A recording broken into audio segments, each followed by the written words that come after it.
I'm going to show you a series of pictures. And here's what I want you to do. You have 3 tasks. 1, I want you to see if you can figure out what's the difference between the 2 groups of pictures. 2, I want you to think as you look at each picture, what might be going on in the heart and the mind of each person in each picture. And third, as you look at these pictures, I want you to think, which picture, which person do you relate to the most? Here we go.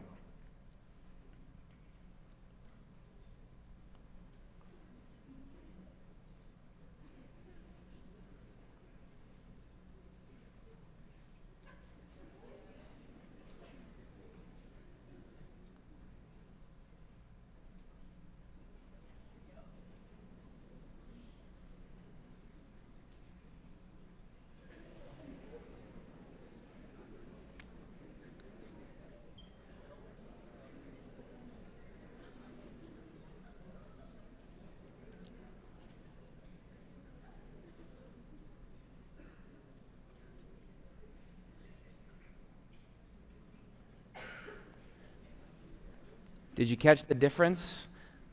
I'm hoping you thought more deeply than just some are in color and some are in black and white. There's a definite difference between the 2 and the way that people thought, the way that people felt.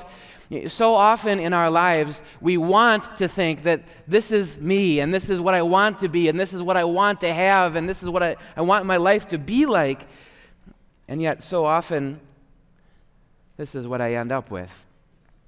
I want that happiness, that joy, that peace, and yet there's frustration and sadness and a feeling of loneliness and being overwhelmed. Why is this? I don't suppose you can just put your finger on one thing. It's kind of like looking at an abstract painting or maybe a spider web. It's all kinds of interconnected stuff, but there's certainly things that contribute a lot, I think. Can I give you some examples?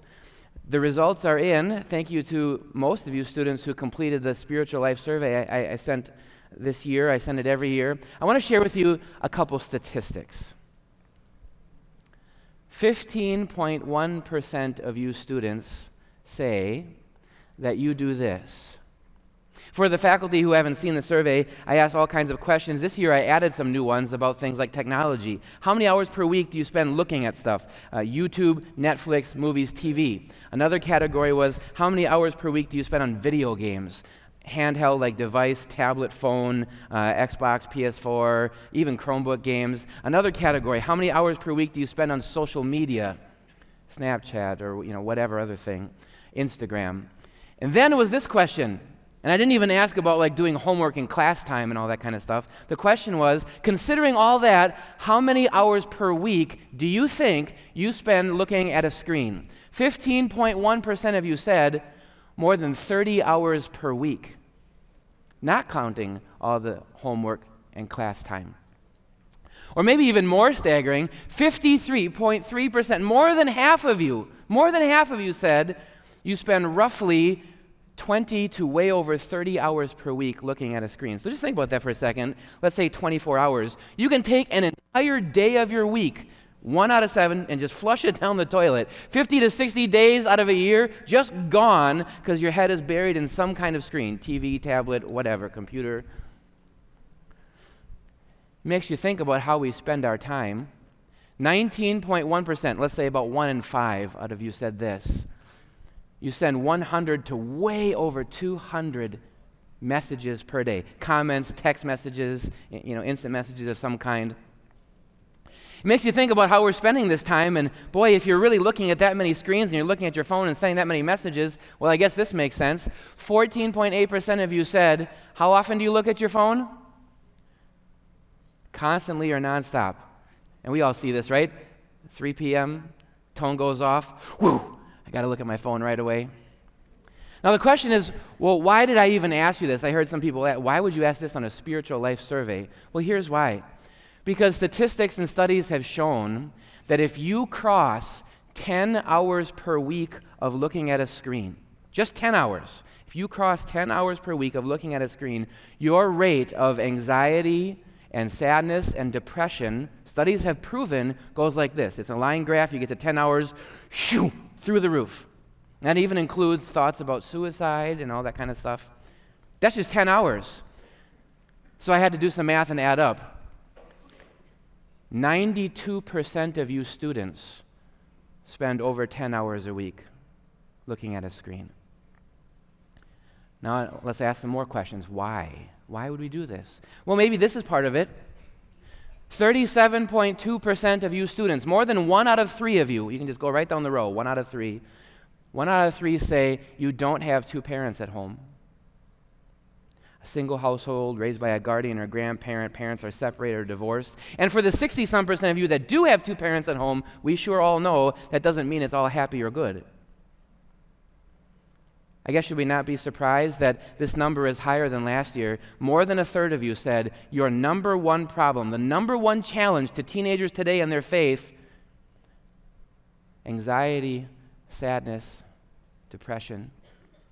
Or maybe we could take it a step further. You students know you had other choices. What's your number one problem? This was one choice. Another choice was my identity, what I think of myself, what others think of me. Another one was peer pressure. Another was abuse of social media. So I lumped all those together because I think they're related. Those are social issues. That's how I think about myself, what others think of me. Social issues, 87% of you, almost all of you, said social issues are your number one challenge.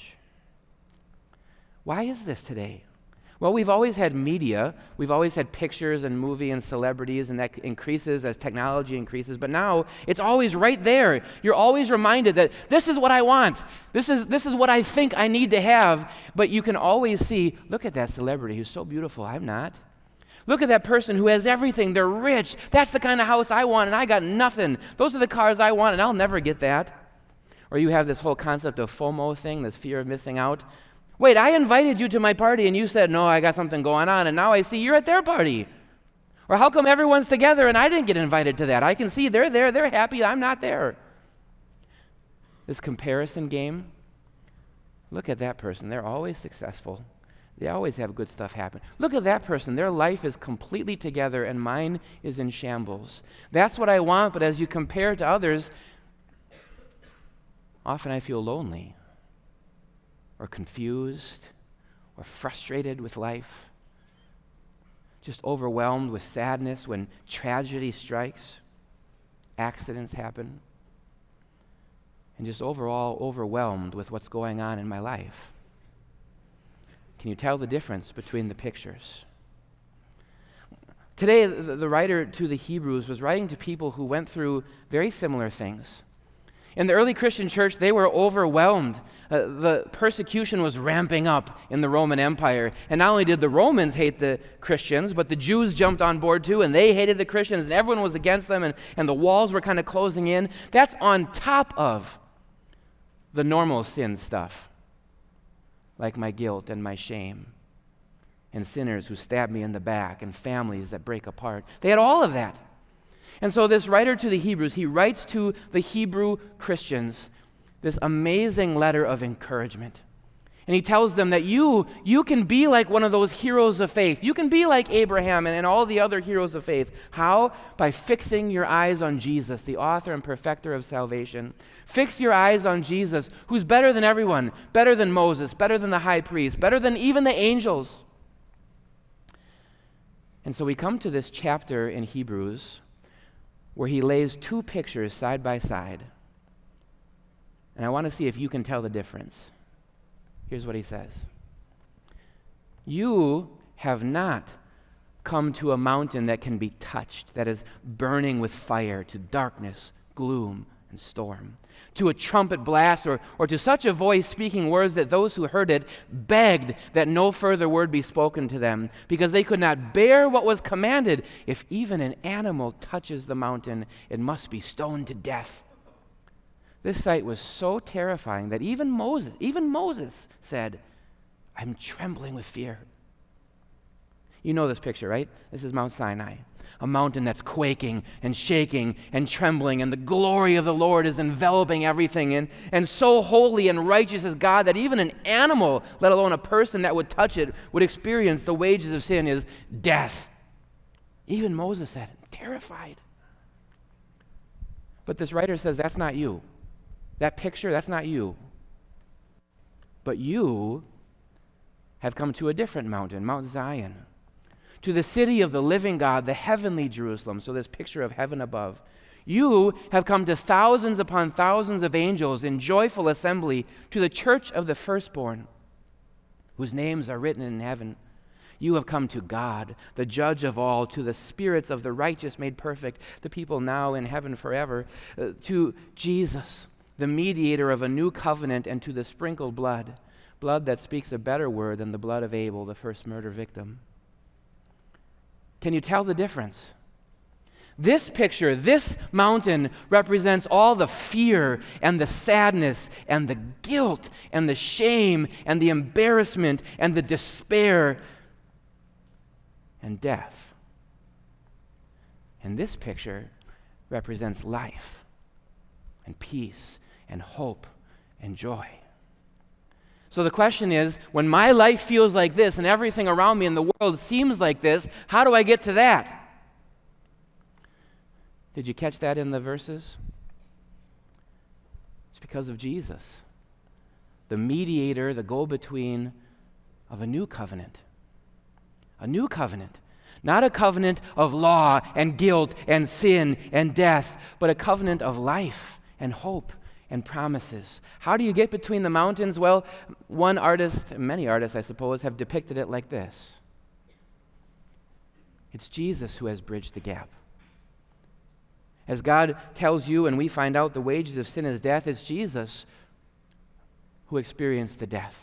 Jesus who bridged the gap to carry the burdens and the guilt and the shame.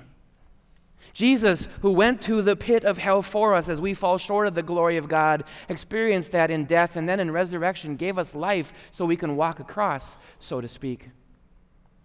There's two very different mountains. I think you know the difference in your life because you feel it. You see it. You experience it. But here's the thing, friends. When you have these moments, which you will experience this side of heaven, when you get that phone call, when you have that diagnosis, when you hear that news,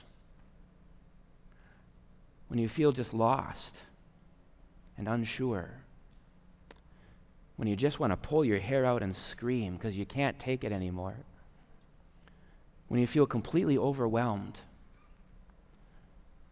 when you have tears of sadness, you know that you also have a Jesus, that you're not on Mount Sinai anymore. Now, not later, now, Jerusalem the golden is yours. Which means this is the difference of Jesus. That yes, you know what, walking down these hallways, there's going to be some problems, and you're going to have some heartbreak, and there's going to be some bad things that happen. It's not going to go as expected, but you know what, you can smile, maybe even laugh. Because a year from now, 2 years from now, 10 years from now, 1,000,000 years from now, when you're singing in the joys of heaven, I guess what does that matter? When Jesus gives me life.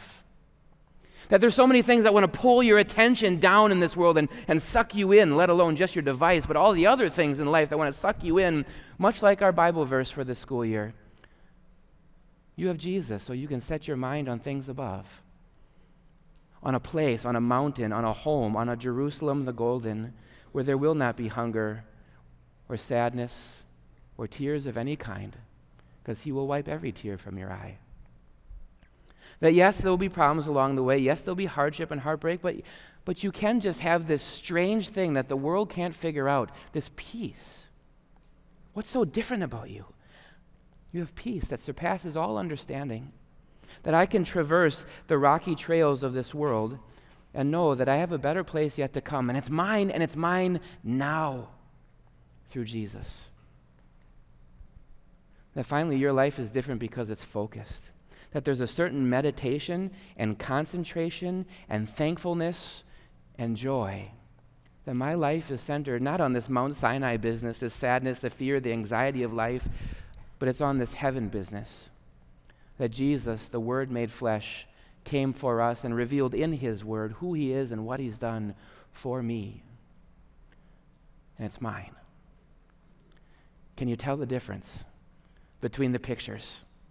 Life in this world without knowing Jesus and life in this world knowing Jesus. My friends, that makes all the difference. So fix your eyes on him and the Jerusalem to come. Amen.